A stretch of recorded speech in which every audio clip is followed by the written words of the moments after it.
Оқушылар, бүгінгі сабағымыздың тақырыбы бір айнымалысы бар сызықтық теңдеу, мәндес теңдеулер және бір айнымалысы бар сызықтық теңдеулерді шешу. Бүгінгі біздің сабағымызға берілген оқу мақсаты сол бір айнымалысы бар сызықтық теңдеулерді шешу жолдарымен үйрену. Бүгінгі сабақта игеріп шығасыздар, теңдеудің қасиеттерін қолданып, бір айнымалысы бар сызықтық теңдеулерді шешуді үйренеміз. Енді қараңыздар, x минус 2 тең 5 түрінде берілген есеп. Бұл бізде қандай? Теңдеу деп аталады. Дұрыс. Теңдеу мәні қандай болады? X-тің мәні? 7-ге тең болады. Бұл жерде x тең 7 дегеніміз бұл 7 теңдеудің түбірі деп аталады. Теңдеудің түбірі дегеніміз бұл әріпті өрнектің тура санды теңдікке айналдыратын мәнін айтамыз. Енді теңдеу ұғымын математика ғылымына енгізген 9-шы ғасырда теңдеудің есеп берілген теңдеудің түбірін табыңдар деп. Бұл жерде қалай жасаушы едік бұрында? X-ті қалдыратынбыз, X қалатын. Және минус 85-тен 37-ні азайтатынбыз. Бұл азайтқанда x екеуі қосылады, 2 минус, сонда не болады? Минус 122 шығады. Бұл біздің теңдеуді, бізде шештік теңдеуді. Енді осы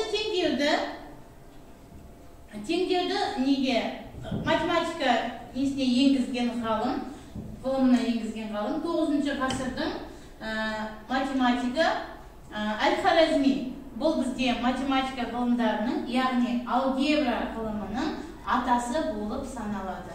Ең алғаш теңдеу ұғымын математика ғылымына енгізген ғалым. Енді келесі біздің осы теңдеу ұғымына, теңдеу саласына ұғымына енгізген қазақстандық физика-математика академигі бар. Ол бізде Жәутіков Орынбек Ахметұлы. Бұл 1911 жыл мен 1989 жыл аралығында өмір сүрген. Бұның көптеген еңбектері бар. Бұл жерде математикалық теңдеулерге, теориялық және қолданбалы механика саласына көп еңбегі сіңген ғалым. Бұл бізде физика, математика ғылымдарының докторы, профессор. Енді AX тең бір айнымалысы бар сызықтық теңдеу дегеніміз AX тең B түрінде берілген теңдеуді біз бір айнымалысы бар сызықтық теңдеу деп атаймыз. Бұл жердегі A және B, тақтада да көрсетіліп тұр, A және B кез келген сан болып келеді. Және де бұл жерде кез келген сан. X-ті табу үшін теңдіктің екі жағында, оң жағында және сол жағында бөлеміз A-ға. Бірінші A бөлінген A және де V бөлінген A болады. X бұл жерде A мен A қысқарып кететін не қалады? 1 қалады, Сізге мұна аяғында V бөлінген A қалады. Бізде бір айнымалысы бар сызықтық теңдеуді шешу жолдары осылай болады. Енді қараңыздар мына жерде. Мына түрінде берілген x минус y қосылған 18 тең 58 түрінде берілген теңдеуді біз бір айнымалысы бар сызықтық теңдеу деп атайды екенбіз. Енді бір айнымалысы бар сызықтық теңдеудің шешу жолдарының қасиеттері. Бірінші қасиеті теңдеудегі қосылғыштың таңбасын қарама-қарсыға өзгертіп, оны теңдеудің бір жағынан екінші жағына көшіргенде бізде мәндес теңдеу түрленеді. Екінші қасиеті теңдеудің екі жағында нөлден өзге бірдей санға көбейткенде немесе бөлуге болады. Бұндай теңдеулер бізде мәндес теңдеулер деп аталады. Енді мына жерде A бізде нөлге тең болмау керек. А егер 0-ге тең болса, B да 0-ге тең болу керек. Сонда ғана бұл жерде X-тің мәні шығады. Теңдеуді енді осы неге қарап, мына ережеге қарап, біз теңдеуді шешейік. Бізге берілгені минус 2,3x тең 9,2. Бағана айтылды, теңдеудің екі жағында, және оң жағын сол жағында неге бөлеміз дедік? А-ға. Яғни бізде мына жерде А-мыз қандай сан болыпты? Минус 2,3 болыпты.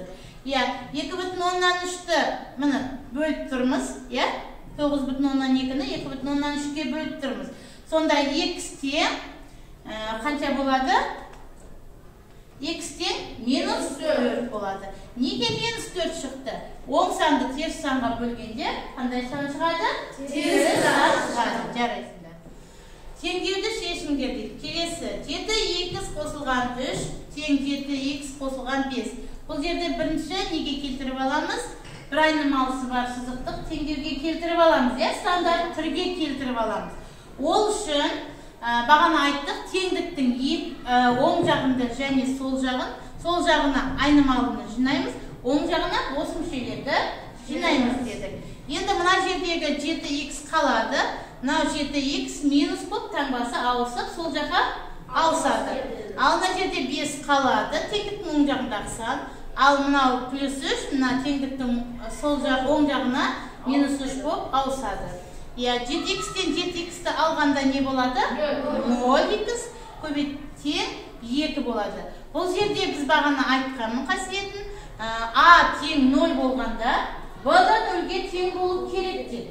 Ал бізде 0-ге тең болып тұр ма B? Жоқ, қаншаға тең болып тұр? 2-ге тең болып тұр. Онда бұндай теңдеулер де бізде түбірі жоқ болады. Бұндай теңдеулердің түбірі жоқ. Теңдігі, яғни X-тің мәні жоқ деп айтады. Енді келесі теңдеуді шешімге. Мына түрінде берілген теңдеу беріліпті. 2, 3x минус 1 тең 4x плюс 3 көбейтілген. Ең алдымен теңдеуді шешу үшін бірінші не істейміз? Жақшаны ашып аламыз.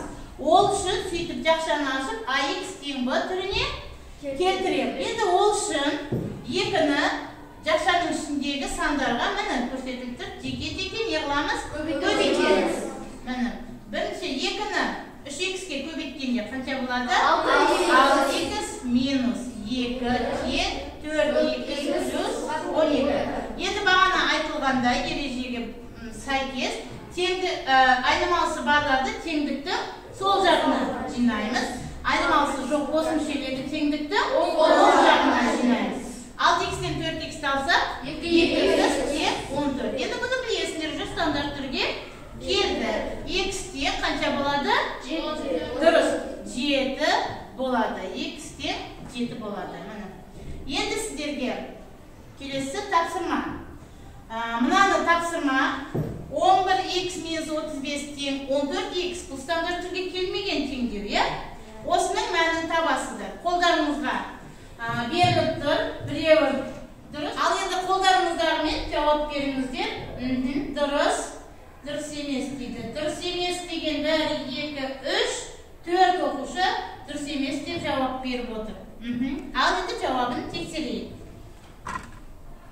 Қараңыз, міне шығару жолы түгел көрсетіліп тұр. Ойымызға сақтаймыз. Жауабы қанша болады? 35-ке 7-ні бөлгенде 5 болады. Сонда қателеріңді түсіндіңдер ғой, қате көрсетіп отырған оқушы банық жауап. Екінші тапсырмада тура осындай. Ал енді осының жауабын есептейік.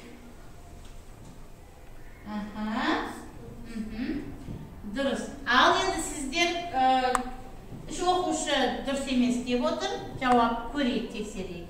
Міне шығару жолы көрсетіліп қойған, жауап көрсетіліп қойған. Жауабы не екен бізде? Дұрыс екен, минус 5 шығады екен.